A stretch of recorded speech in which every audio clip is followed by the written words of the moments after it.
Welcome, everyone, to the lifting for July 18th, 2017. I am Joanna Michaels, and along with my co-host, sitting right here next to me, Christopher Stephen Jacobs, and my other co-host dialing in from Arizona, Katrina Schaff. We are so happy you are all joining us tonight.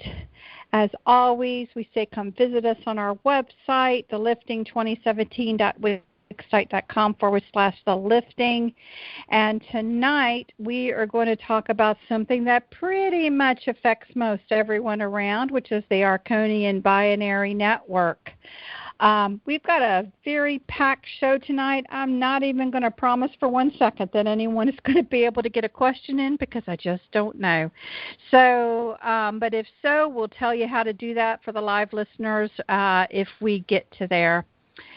We have a Q&A show this week as well. That is Thursday, July 22nd. We have some very, very interesting questions that always come through.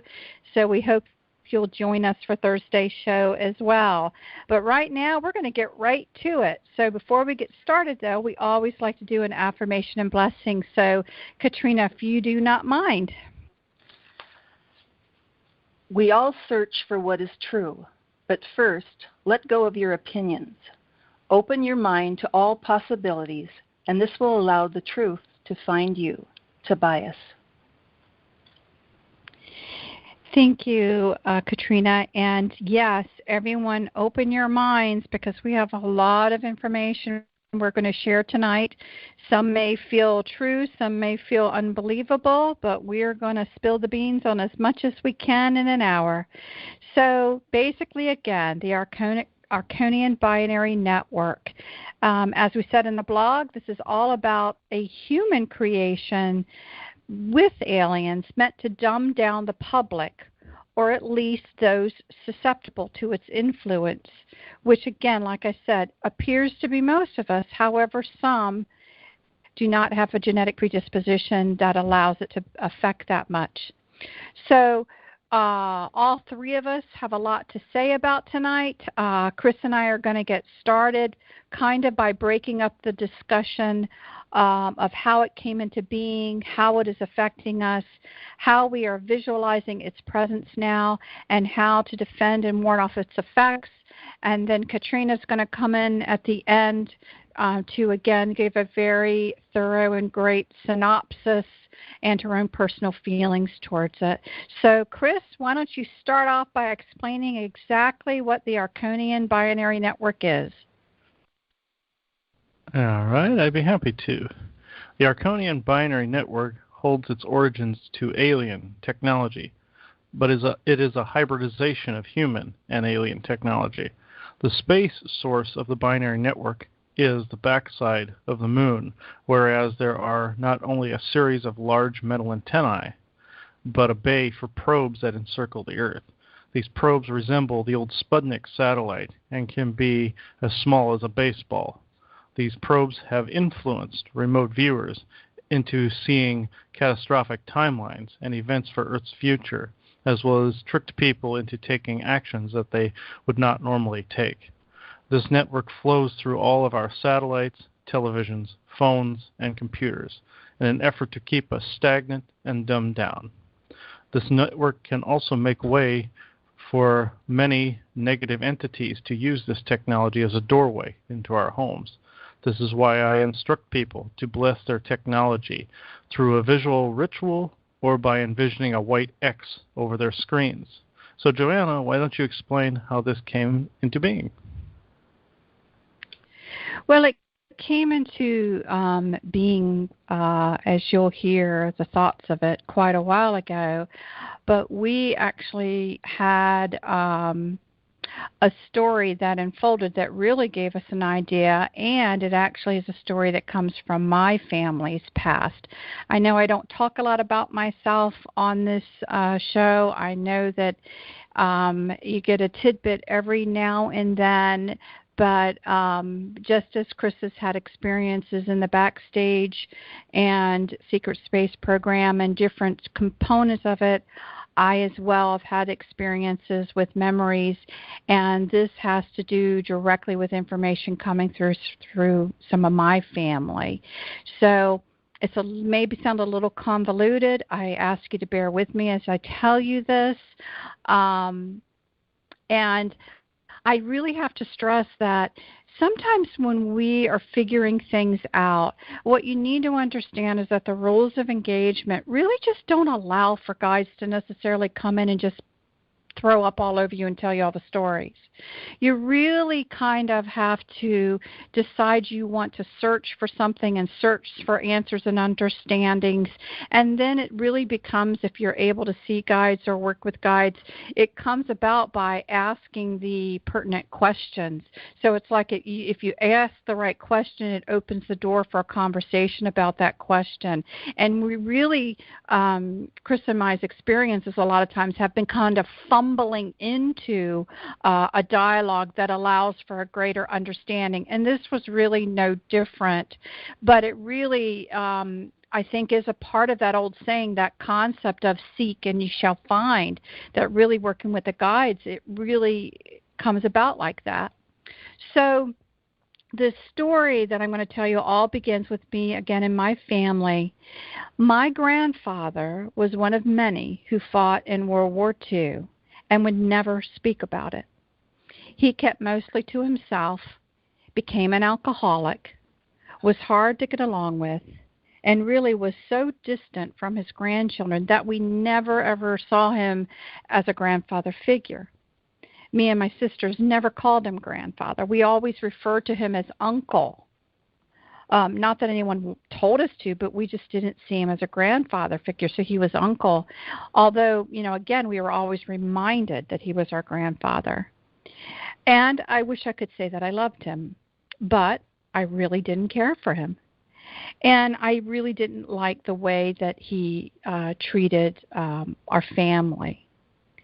So as my memories began to kind of reemerge from the backstage and different things going on, it had gone through my mind. I had always wondered if the reason that he was so messed up, and I say that he was, in my eyes, pretty messed up, was something to do with the backstage and not just the war atrocities he witnessed.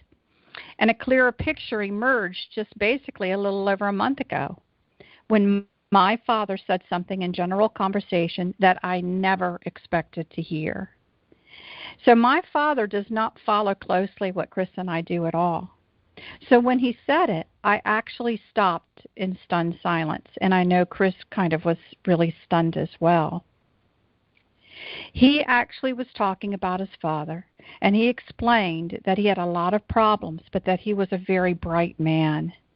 And he actually bragged for a moment about his father, saying that yes, he was only an E5, but was so bright that he worked directly with Werner von Braun in Europe. That Werner von Braun requested him personally. And my heart stops and even now flutters a bit when I actually think about what he said. So just to catch you up, if you do not know who Werner von Braun is, he was one of the scientists brought over by Operation Paperclip after World War II. He eventually ran NASA, and conspiracy theorists believe he was always a Nazi and continued to work as a Nazi with their development of the secret space program, and as well as other nefarious projects, while appearing to be a good guy working at NASA. For me, hearing this answered a lot of questions. Just intuitively, I seemed to just know. And it made my memories make sense, as well as his alcoholism. Now, fast forward several weeks later, when Chris and I were actually talking on the phone with Katrina regarding the recent Saturn collapse and all of the newly released demon activity. During that conversation, someone walked here into the living room, and I could see her standing there in clothes kind of reminiscent of older times, and she was holding a baby. Chris and Katrina could see her in more detail and figured that she was approximately the turn of the century, somewhere between 1900s to 1920. At first, everyone was trying to figure out why was she there. Was she a ghost who kind of wandered in and needed help crossing over? But her language was not American, but kind of Eastern European. And it was quite confusing until she mentioned she was waiting for someone. And it was Katrina who heard and stated a name, not a common name, but an unusual one. It happens that name was the same as my grandfather, a name that Katrina did not know, but I knew when it was said who she was there for. So I called my grandfather to please show up, and he did. And I asked him if she was waiting for him, and he said yes.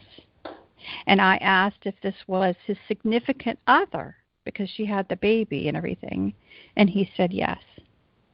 But this woman was not my grandmother. I also gauged that from her appearance, that with his current known birthday, and the fact that he married my grandmother when he was young, that this relationship made no sense unless it was backstage time. To which he said yes, and thus began a very long evening conversation of my family's current history. So we've said this before, is that it's not unusual for the cabal to forcibly bring in multiple generations of a family into its working slave system. For us, according to my grandfather, it began 2 generations prior to him. He actually was on his 3rd 20 and back when he was in World War II, working with Werner von Braun. And he became an alcoholic and stayed distant because he remembered things and knew what was occurring to his family. It seems that the drugs to forget don't quite work on everyone, and he was just forced to stay silent. But he wanted to talk that night, to clear the air and to reveal something that needed to be known. And he worked with Chris and I as he gave us clues as we looked up things on the internet to allow the questions to come forth so he could answer. And it all started with this one clue: Werner von Braun and the World's Fair. So we looked it up, and what did we find? The 1964 World's Fair in New York. Werner von Braun was a great big part of this. There was called the World of Innovation, and he was all over the place, and it was a big to-do. He stated that my grandfather stated that he had worked on a project for those 20s and back, and it was actually turned on there and changed humanity. And he was ashamed of his contribution. So as we scurried through the write-ups and images, we saw the one thing that we have always cringed at seeing: a huge sphere, the Unisphere. And he concurred that that was a big problem.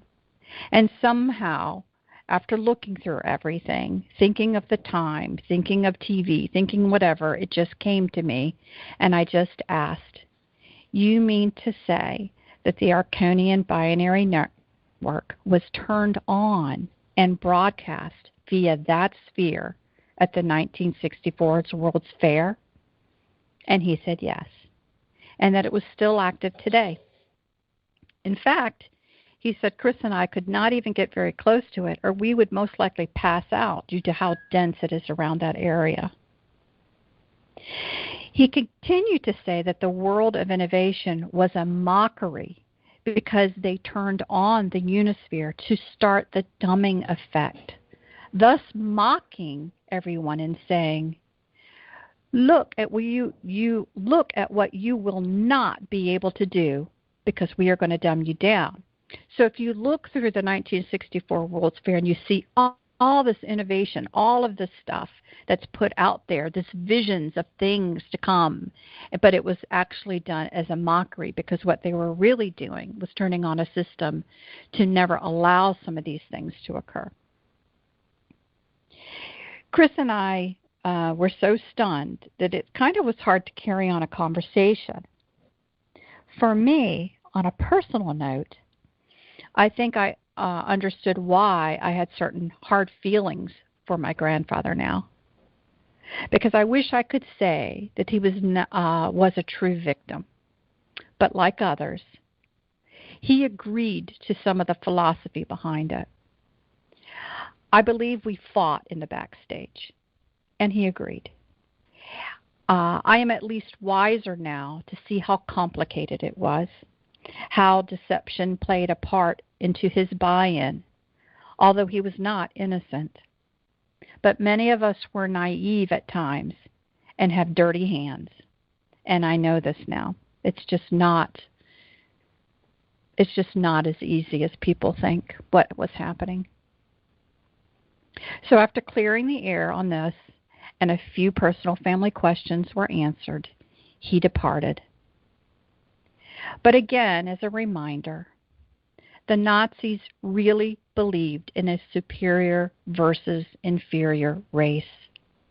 Much of their behind-the-scenes genetics was to break down who was of the superior race versus whose genes were of the inferior race. And the goal was to develop things to give advantage to certain genetics while lessening abilities of other genetics. The Archonian binary network was to aid in the separation of the genetic classes. So, with that said, Chris, why don't you take it from here and discuss all of the different ways the Archonian binary network has affected us? All right. I'll name these off in numbered order here. The first one is the dumbing. This is where certain innate skills and skill sets are forgotten or lost from the suggestive ability of the binary network. Say someone was very intellectual, could read above the ability of others, and also had great engineering skills, mixed with the social psychological techniques of psychologists and doctors telling them that they will never get straight A's again, or will always be an outcast to society, would cause someone to lose these abilities or dumb them down as to not have them remain a threat to the domination and control. Number two, the MIC, which is the military-industrial complex, uses it to control people's motor functions. I've heard of this before in training super soldiers and such, and also making the servicemen do things they wouldn't normally do. It's kind of almost a Manchurian candidate way of looking at things. Number three, it is used to play music over and over again via voice-to-skull technology in someone's head and various other sounds and pitches and tones. 4. The so-called Aryan race, quote-unquote, are the only people immune to its programming. The Nazis figured since their people were so superior to everyone else that the dumbing would not affect anyone with their genome. 5. Make people that are still scripted, what I call scripted, that's programmed people, stare into space when confronted by non-scripted people. What I mean by scripted and non-scripted is this. Scripted people that just exist in the humdrum or exist, say, day-to-day life, not caring what's going on, not really noticing things that are going on, all around asleep is what I mean. When people that just their highlight is just what's on television, and to watch the news so heavily and whatnot. Well, the non-scripted people are outside of the system of for and against, which is the completely scripted game. Whenever a non-scripted person, which carries a certain vibration with them, confronts a scripted person with something that is off script, off the beaten path of the game, those people go into either a meltdown or stare into space. Such as, like, there was this example in the old Star Trek series where Kirk and them got a group of androids to go off of their scripted logic. This made their heads explode. It's a similar concept, just without the heads exploding. They just stare into space. I've seen this myself many times. 6. can get civilians and soldiers alike to do things against their better judgment, follow unjust orders, or even cheat on a spouse. An example of this for both is when I remote viewed into a local naval base, and my mother and I found a small black boxes disguised as control boxes and such that were making the servicemen and women think thoughts and act in ways not of their own choosing. And there's a funny portion to this story, or at least, we can laugh about it. As I was doing this particular thing, the phone to my right here went off right at that very moment, and it's a computer voice that comes in when it rings, and it said, "Call from U.S. government." And that's the one and only time I have ever heard that phone do that. As was the exact moment I was remote viewing the local naval base. Now, for a civilian, here's an example that we have all come to know as true. Have you ever called into a tech call center and get bounced around on a call for a very long time, only to get put on hold and or hung up on, and have to call in again and explain everything that you had already previously stated to the last person or persons? The binary network is at play here, as well as spheres to get you so riled up that you lower your energy threshold, opening it up for energy draining. The cabal will use this in voice to skull in someone's head over and over again as a torture technique to get them to stop evolving. Trust me, this is something we know quite well this week by picking this particular topic. 7. Becoming addicted to things such as alcohol, sex, drugs, violence, etc. This is also aided by the Draco-reptilians, some insectoids, I'm not saying all of them, and the Greys, which are also the spindly Assyrian creatures from ancient times. 8. People just simply cannot look away from their phones, computers, and or TV shows. This started the whole for and against when it came to the cell phone while driving argument. How is it the person's fault in an accident if they simply cannot look away from their phone from such a powerful influence? It is also the binary network and the spheres that created the other half of that campaign. This was more of a personal thing to myself since I was involved in an accident from somebody who could not look away from their cell phone. It is only in recent months that I've come to realize it was not any side's fault in that argument, except for the binary network and these spindly aliens. 9. Also, aside from negative entities, causes voices in the head, tones, not allowing the brain to relax while sleeping. Some people think this is just an overactive brain, which, yes, that does happen from time to time. But the fact that it is a forced condition is the binary network and other entities. If it's a forced condition, if it's something out of your own very will, it is not normal. It is not, and this is something I know quite well. There were a couple nights this past week I could not get to sleep because of this. I'm thinking, no, I've been in meditative states and stuff like that. This is not a normal thing. So the way to get rid of these things, which I'll explain a little more in depth later, as the Sasquatch people have explained to me this week, is existing more through the heart space. The heart space is invincible in comparison to the binary network. 10. Serious gaps in memory and the temporary inability to remember certain words or forget important things that would equate to a person becoming more sovereign. Even while writing this section of tonight's show, I had trouble remembering how to spell words and even remembering the binary network's effects on people. 11. This is something that Laverne will appreciate and will probably laugh upon hearing this, and I will probably never hear the end of this as long as I live. Untimely bathroom trips. It is unfortunate, but the voice to skull and binary network can and has taken control at times of our bodily functions. That also goes back to what I said about the soldiers and such. And our manifestation abilities have made it much worse. Say you have an important meeting or gathering or even appointment that someone or a lot of people are spiritually and or psychologically helped out out of this quagmire.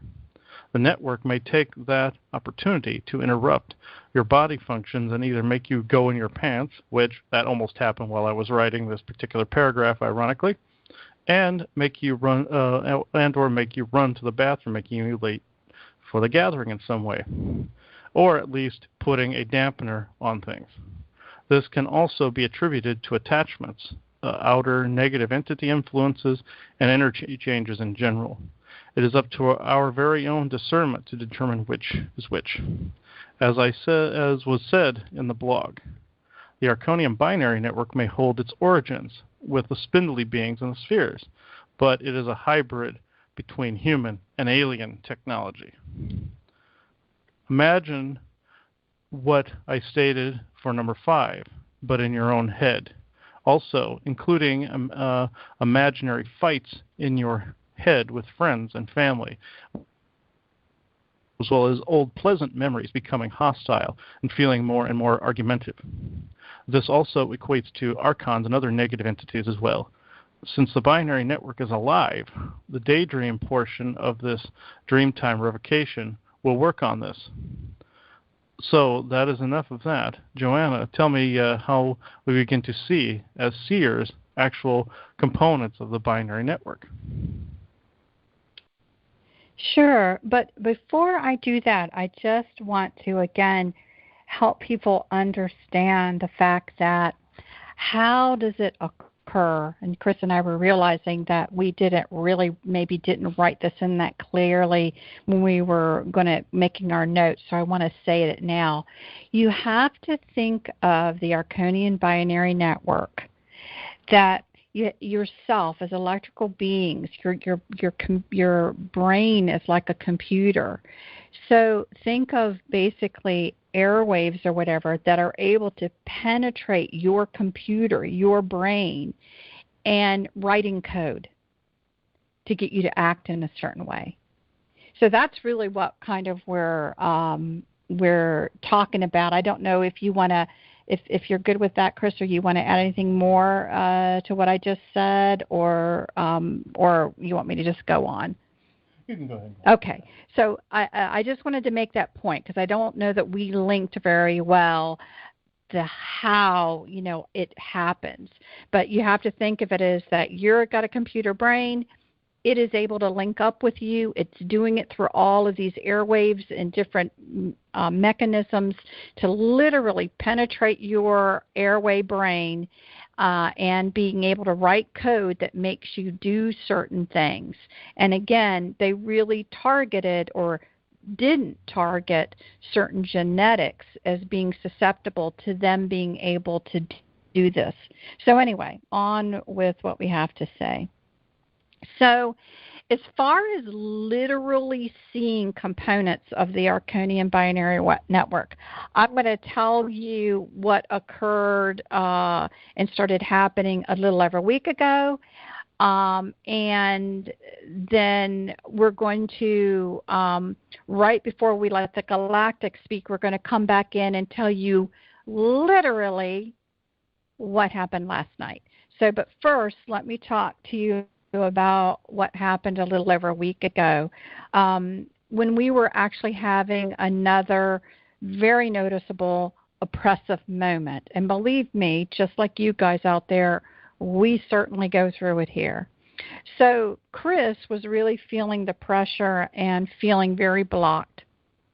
And he asked me to basically look over him. I could not see the entity type that had been plaguing us since Saturn went down, because that looked like something very particular. But I was looking at him, and I was like, but I swear, I kept telling him there's something on his back, but what I was seeing was this huge eyeball, and it just didn't make sense to me. But then I wasn't actually sure, because I would also see two smaller eyeballs as well, and I really wasn't sure. So I thought he needed a pro, and I begged him to please reach out to his mom, Katrina.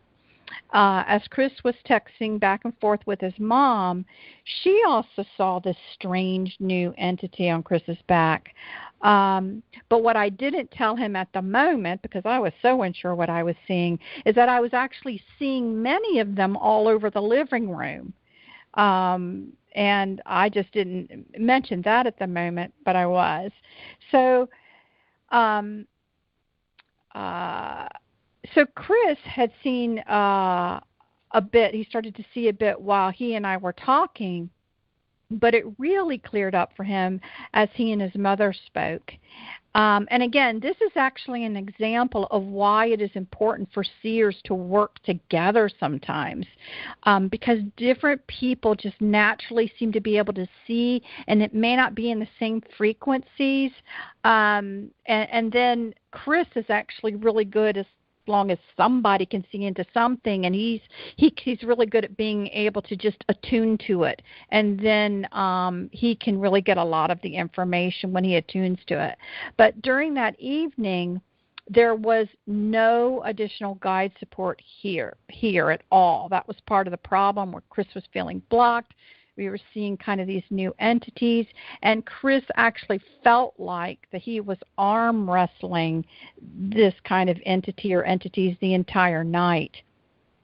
So, but Chris was able to read its origin. Let's say as it was scanning him, Chris was able then to go back on it and realize that it was a part of the Archonian binary network, but was getting the feeling that it was kind of like an antibody to the network.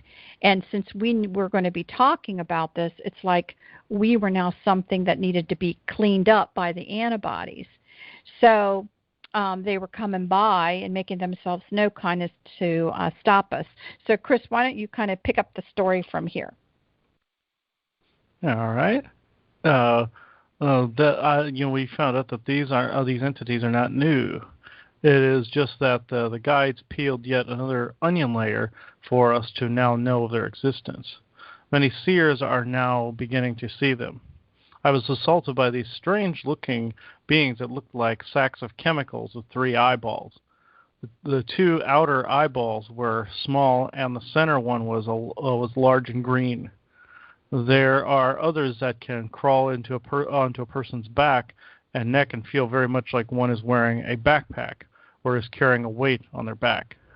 I found out that these creatures are to the binary network what antibodies are to the human body, and that the binary network has a consciousness of its very own. It is alive. If you could really see around you, think of an ocean with these things floating about all over the place. Then when they feel it is necessary, they attack and attach to people's energy fields. It is when they attach that something needs to be done. So this leads me to the last part of the discussion. What do we do about these antibodies that attack the Archonian binary network as a whole? Well, for one, orgone energy works wonders against this network. Just as sea salt and hematite can block doorways and mirrors, orgone energy can dispel the signals of voice to skull and the binary network. One good piece of orgonite can literally clear a room. Many people now are being inspired by benevolent races to develop strong orgonite. Some vendors are stronger at it than others, and it is still being perfected. We plan to do a show on the alchemy of orgonite and have met someone who we hope will be willing to share their story. Another way is to see yourself as rising above the network influences. Joyous told us about this. This is the more difficult method, but think of it this way. In the Matrix, Neo is told that the machines can never be as fast or as powerful as he could become. Think of yourself as greater. You are greater. So if you think something has stuck to your energy field, then imagine where it is and think of it as a fly and pluck it off with a belief and intent that you did. This is the advice from Joyous. And remember that your capacity to love is greater than their capacity to hate. The being that controls this network and the antibodies is full of hate from the humans that formed it. Think of yourself more and your right to unencumbered thought. Your love for yourself and those around you, and your rights to be free as to why you pluck the fly off. That is thinking that includes heart space and is more powerful than just mind thought, which usually is thinking about how unfair something is and your hatred for what is being done to you. Thought from the mind holds less of a punch. This is how you win when you pluck off the fly, because the heart space energy is 50 times greater than the mind alone and only energy. And one last note. If you can see what most cannot, do not feel the need to address everything floating around you, just that which attaches to your energy. I learned this one the hard way. When I see things in a room, I automatically want to clear it. I don't want to see, feel, taste, smell, none of it. I'm kind of anal retentive that way. When it comes to these binary network antibodies, leave them alone unless they outright attack you. Then go to town on them. So, Mom, why don't you give us your thoughts and a good synopsis to all of this? Good evening, everyone. What we are talking about tonight is just one of the many ways negative forces try to get to us and bring us down. The subjects we talk about are not things I would ever thought I would be talking about. At times, I wish I did not know all the things I know. I wish that the truth never found me, but it did. At times, I'd like to bury my head in the sand and pretend that nothing was the way it is. Everything I ever knew or believed in seems to be no longer valid. So many lies, so little regard for people, and most definitely no regard for human or alien life. The plots and plans that have been used against us and forced on us, both conscious and unconscious states, their lies and schemes, being used as lab rats, being used to do their bidding and as much as to have us die for their self-serving agendas, is something that is more than hard to take. They take Americans and all races everywhere and hand us over to these negative forces to be used and abused for their personal needs or gain. They hide the truth with ridiculous lies and expect us to believe them. These devious beings and liars are not just aliens, but people we were taught to respect and or honor right here on Earth have become known and outed as anything but honorable and respectable. These beings and human beings take our lives and at times destroy them. I am tired of their lies and games. That is why I continue to dig deeper and try to find ways to make changes to this world and the universe. We will never stop anyone by burying our heads. Given what I do know as the truth, how could I not fight for the real truth to be told? Nothing worth fighting for is ever easy, but winning and bringing them down is the best reward. Everyone listening is compelled on some level to seek the truth. When the truth is not real or true as we know it, it is our responsibility to find the whole truth, move the deceivers out of power, and make the changes that come from our hearts and make this world what it should be. So with that said, and off my chest, I'm going to go on to tonight's show. Have you ever been in a situation where you're so tempted to do something that does not benefit you, but you're so compelled to do it, no matter what the repercussions are, no matter what guilt you will feel later, no matter how it affects your family, your friends, or relationships? Are there times when thoughts come in your head about something you need to buy, or you have a craving for food or drink that is harmful to your body and it ruins your diet or your health plan? Then there are those times we take a minor issue and blow it completely out of proportion. Example would be we have a minor issue with our health, so we Google it on the internet. I'm guilty of that. Nothing was seriously wrong with us until we made it so. How about getting, another example would be, how about getting that new credit card in the mail with a generous spending line? We tell ourselves we will only use it when we need it for emergencies or necessities. Before we know it, we are buying far more than the necessities. We run it up, and then we have to figure out how to pay it off. Then there are those vices we say we will never do, but we end up gambling, taking drugs, overspending, etc. We call them our vices, but are they our vices? or are they devices filling our heads with words and manipulating our good thoughts into bad ones?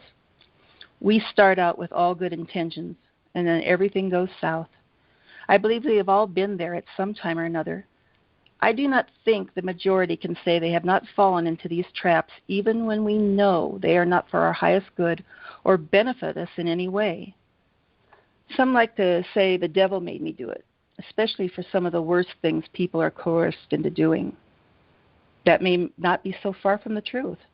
No, I don't believe in the devil or hell, but I do believe we are victims of manipulation and evil that comes from all media, including our TV, radio, internet, cell phones, and most electrical devices. I have a few personal examples of this manipulation. My husband always leaves his cell phone on at all times and overnight. We would hear his phone take a picture without any help from us, and when we would look at the picture, it would be green binary numbers on a black background. At first it was just a fascination of how could this happen, until we noticed great disruption with our household. There was everything from arguments to buying unneeded items to overeating and other excessive, unnatural behavior for us. It took us a while to put two and two together regarding the unwanted pictures. We deleted them right away and after figuring this out. We did continue to get these pictures on his phone for a while, but we would delete them immediately. Once they figured out they could no longer get to us using this method, the pictures stopped. We also had a clock radio, which Chris filmed this when it happened, that started transmitting this binary system, and it went literally crazy and burnt the clock radio out. I've also had messages left on answering machines and voicemail that did not come through with a telephone call. Some of these messages started out as a positive, but the underlying theme that finally showed itself was negative. They love to bring you up in order to knock you down. How do we protect ourselves from this manipulation? I guess just by being aware that it is taking place. We have to be aware that we can be fed destructive behavior. When we start to do something we know is not right or good for us, we need to analyze where it could have come from and revoke it immediately. If you're not strong enough to fight it, please ask for help. Everyone here at the lifting would be more than happy to help you. You need to be aware of what you are watching or reading. If it does not feel right or it brings up emotions that it should not, or you instantly feel compelled to act on something without thinking it through, this should be a red flag for you. Trust me, these beings do not want you strong and healthy. They want you oppressed, ill, and weak. You need to fight back when you feel guilty, beaten down, or self-destructive. Self-destruction comes in all forms, such as debt, illness, suicide, drugs, sex, to name a few. I know your ears pricked at me mentioning sex. We really do not think of it as a vice, but when it's misused and used against others and is used to control you, and when it is not positive and loving, it is a vice. I know this subject regarding this binary system is very scary to think about. We are all being asked to think about things that we would just as soon not deal with. But we can fight it and win over it just by being aware of the blatant negative feed going through our heads. They are banking on us giving up and breaking down and accepting these negative things into our life. When we are aware, we can put a stop to it and not let them win. I guess in a way it is comforting to know we are not completely responsible for some of our actions, but we cannot put the whole blame on this system or on any negative interference. We have to be responsible for our own actions. If we go along with this negative behavior, could it be because bad things are very tempting and pleasing to us on some level? Yes, bad things can be easier to do than the good things, but they eventually bring out the worst in us and they bring us down. Stop that behavior before it gets out of control. If what you're asked to do or you are wanting to do does not seem like you, then it is most likely not you. They continually control us if we allow it. This goes for the binary system and any other beings that continue to disrupt and corrupt our lives. If it does not serve you or anyone else in a positive way, you must cancel it, revoke it, cleanse it, and whatever it takes to bring you back to your true self. I try to always end with positive message because I really believe this world and most people in it are good and the universe is perfect. Never think that there is not a silver lining. Never believe that there are no miracles, because there are. Just look around you. Look at your children, nature, the moon and stars, your friendships, and all and everyone and everything you love. Those are miracles. There are good beings watching over us and doing their best to keep us protected and safe. We hear the galactics come through every week with positive messages and telling us they want us to live in peace and joy. They tell us we are dearly loved and they respect us for all we do and all we have to live through. No matter what is thrown at us, we must never stop believing that right and light will always prevail. I wish you all love, peace, and the ability of knowing and accepting the truth. Thank you. Thank you, Katrina. That was really wonderful. Wonderful words of wisdom. And again, everyone, as she was just saying, we definitely have to understand everything that we have been going through in order to move through it and move on. So believe me, just learning about this, as she said, is going to be able to empower you to begin to move through it and bring in all of the goodness that we want to see. So we thought we were done, and at this point would normally let the galactics talk. But then last night occurred. And so really kind of quickly, Chris and I are going to tell you what happened literally last night. I'm not sure exactly what time. It was later in the evening. But Chris was doing something and working on the computer and talking to me, but I was kind of not quite hearing him because I had this loud noise, like this enormous ringing of the ears that started, and I looked down kind of at my legs and saw this weird pattern going on. It kind of reminds me of when I start to notice that there's a netting or something that's been put over us.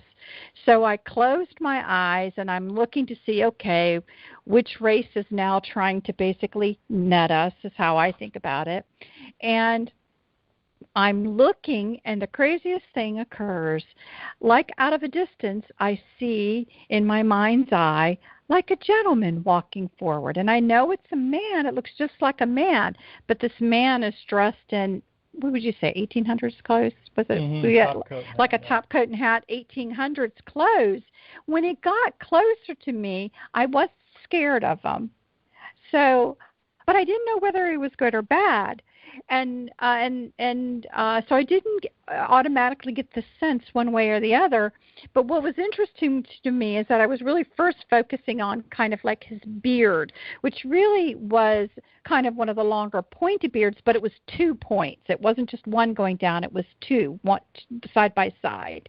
And then I started saying, basically, are you malevolent?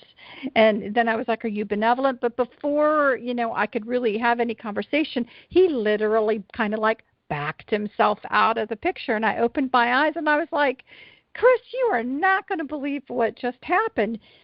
And as I was telling Chris, I said, I didn't know if he was benevolent or not, but what came to my mind somehow was the binary network, but I didn't know how it related. So Chris obviously just needs a little clue. And if someone else is thinking something, then he normally can follow the rabbit hole further. So we had an amazing conversation last night, and I'm going to let you take it from there, Chris. All right. Yeah, what happened last night was actually pretty late. It was, I'm guessing, about midnight or so. And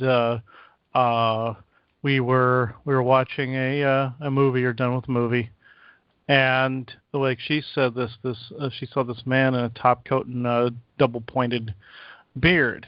Well, then she said it had to do with the Archonian binary network, and I figured there's got to be a central, intelligence behind this network. Since it is alive, it would have to have a central, like, avatar or mind space or something like that.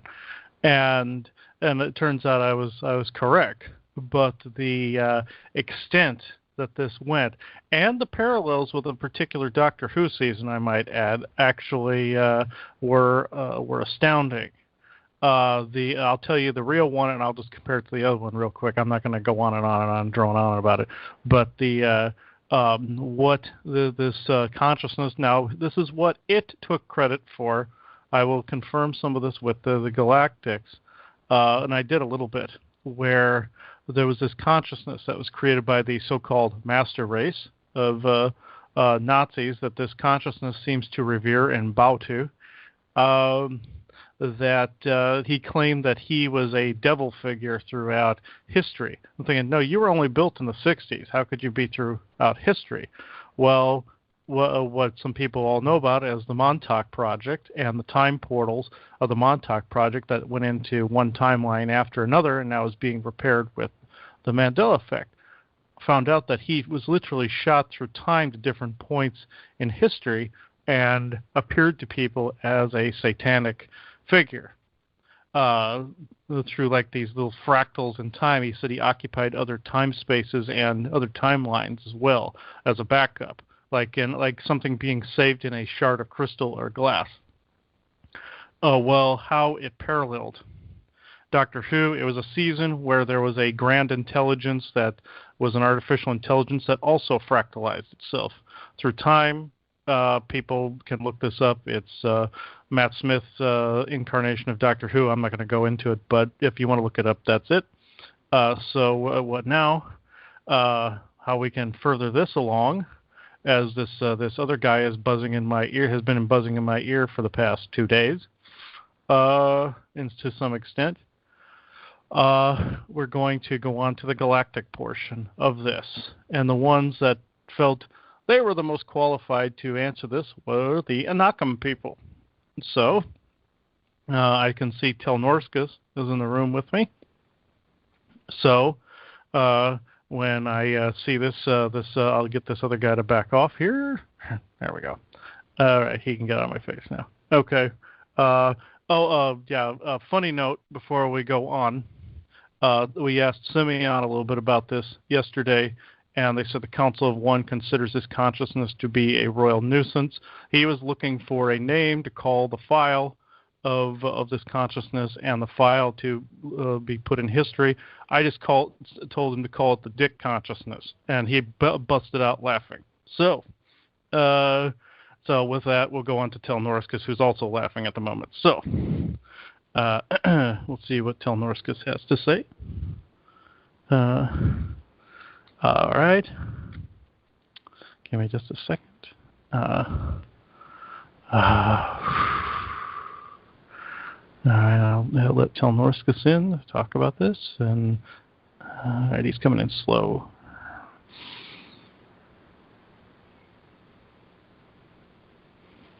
Give me a second. It's taking him just a little bit longer than normal.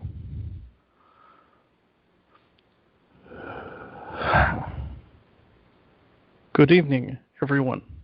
You know me as Telnorskus of the Anakim Accord. This, what I have to say, will not take long, but I wish to instruct on how to rise above the aspects of the Archonian binary network, as it is so named, this singular consciousness of, as we say, anti-thoughts and anti-heart space, can be defeated by the most simplest of loving thoughts. Yes, does one have to be balanced and be loving at sometimes and not so at others just to be a balanced person? Yes, of course. We would not say as such otherwise. However, the heart space itself is an I that is far greater and far much more vast than any computer core can ever comprehend. They may have emotions. They do not have soul like we do. They do not have soul like you do. Yes, there are artificial intelligences out there that were once good, but they always go the same route by seeing biological life forms as a virus or a disease, very much like your Terminator films, but I will not go into that portion as of yet. The heart space is a much larger, more depth I, and can see into far many more dimensions and feel into far many more dimensions than anyone has ever known in your history. and possibly will for quite some time. However, it can be tapped into, and nature itself can be tapped into just by feeling your way around.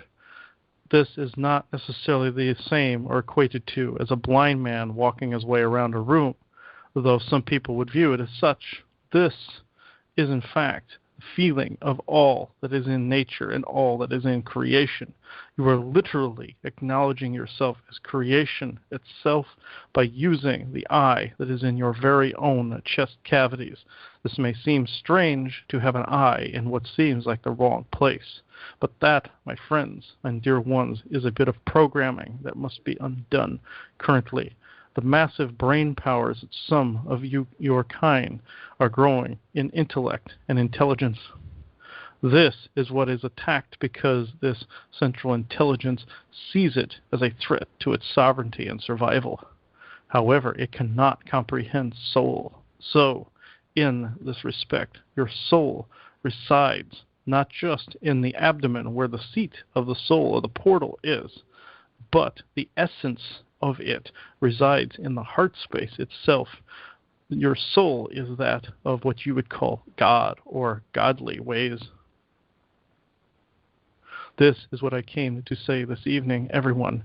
I am Telnorskus of the Nakim Accord, and what I say now is true to what my people know it to be about your prime creator and about the universe around you. Thank you.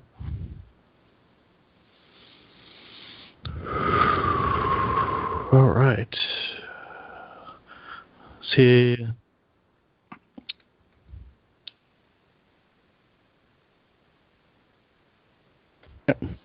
Sorry there, we got a little bit of interruption. Let me see if there's anyone else around that wants to finish this out this evening. That whole Central Intelligence said that he would have a bit of a distraction this evening, and he is not disappointed in that particular venue. So, I'll see if anyone else wants to speak. Who's just run up to me this evening? He looks like a... Oh, I have not spoken to this particular species in a very long time. They came through on this show once. They are known as the Grimpa species. They are generally forest and earth-dwelling beings, very much like gnomes, even though they don't want to be compared to gnomes for whatever reason. They're part of the elemental code, all the same. So, we'll see what this guy has to say. What is your name, little guy? And he says, oh, okay, you want to talk. Okay. Ooh, you came through quick. My name is Tumba, and I am of a species known as Grimpa. We come from your Sirius star system, and we're charged with helping in building and protecting nature. In this particular instance, I must state something very important that the Sasquatch people, as you called them to be, told us to speak about this night. It is the fact that the elemental code, the codes of nature, are far more vast than this binary network. The trees themselves hum with an energy that can shield the most basic binary codes and basic technological occurrences. It is most important when you go out into nature to not have active or at least block the waves from your technology. This not only harms some of the land around you, or in appearance, that is, but will make a disharmonious tone with the trees. The trees then in turn around and cancel out this disharmonious tone. This would prevent your technology from working anyhow, so there is no point in bringing it with you when you go into nature. My people, as well as the gnome kind, leprechaun kind, and many other fae and fairy kind, await you out in nature along with the Anakim people and other variations of Sasquatch kind. We wish to have a dialogue with you. However, the poison you bring with you as far as technological binary codes and technological radioactive waves and such hurts us to an extent that we cannot be around you if you are carrying these variances with you. So, when you go out to nature, know that nature has your back, even though there are dark parts of nature currently. The goodness and light in nature has your back unless you come in to these said areas with ill intent. Then, not so much, but I will not get into that currently. Just know that if you come with a respect towards what you would call the Earth Mother and all of the varying species that have eyes on you the moment you enter the void of trees, as some have called it, then you come in with that respect, and you will have respect in return by being shielded from the very thing that poisons your body, your mind, and not necessarily your heart, but the nerves and the veins and the arteries that run through your bodies, more so than you think and you feel. Blessings to all of you. I am Tumba of the Grimpa species. I bid you good night. Ooh, all right. All right. Now, looks like he has gone. And it looks like we are past time this evening. So, with that, my mother can read the last affirmation and blessing, and Joanna can read the announcements. During difficult events in life, your spirit cannot be defeated unless you surrender to the event. Joyous. Okay, everybody. And one last interesting note, because when we were conversing with this Mr. Dick, basically the one thing that we did get out of him, which we found kind of interesting, and we haven't actually even had the chance to look it up, was that he said he chose the avatar of what we saw, which was kind of the gentleman in the 1800s top coat and hat with the two pointy mustache, whatever, because he was doing that because it was his honor of the person that created him, one of the creators of him. So we haven't actually had the chance to scour, and we didn't get any information, any further information about was this a German person or not, or whatever. But I find it very interesting if people are scouring this information or know about it already, and maybe some of the previous people that were working on the project, that it'd be interesting to see if we ever come up with who we think the avatar is really representing. But that's just something fun that people can do. So that's kind of it for our show for tonight. I'm sure we'll be talking about it in depth in future episodes as well.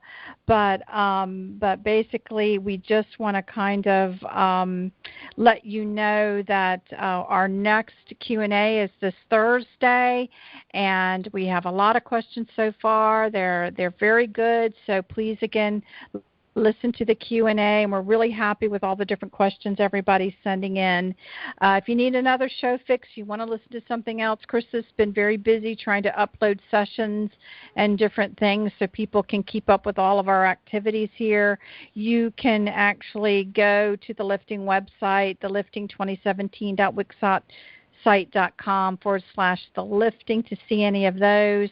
If you do feel you need assistance, that Chris and Katrina are available, and you can certainly go to the lifting website and look into the appointments and session tabs and make an appointment to speak to one of them. And that's pretty much it, folks. We will chat with you again at our Q&A on this Thursday. Everyone take care now. Bye. Good night, everyone. Good night, everyone, and thank you.